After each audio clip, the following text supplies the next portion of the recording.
এই গল্পটা শুধু একজন গায়কের না, এই গল্প ঝড়ের নাম, যার নাম রকস্টার। তুমি চলে যাওয়ার পর শহরটা আগের মতোই আছে, শুধু আমার ভেতরটা আর আগের মতো নেই। তুমি নেই, তবুও তুমি আছো আমার প্রতিটা গানের লাইনে।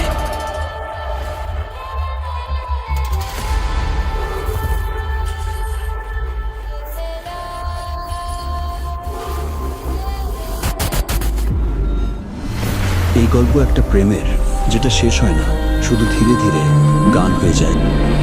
তুমি বলেছিলে সহজ, কিন্তু কেন আজও তোমাকে ভুলতে গিয়ে নিজেকেই হারিয়ে ফেলি। স্টেজে হাজার মানুষ চিৎকার করে, কিন্তু আমি শুনি শুধু তোমার নীরবতা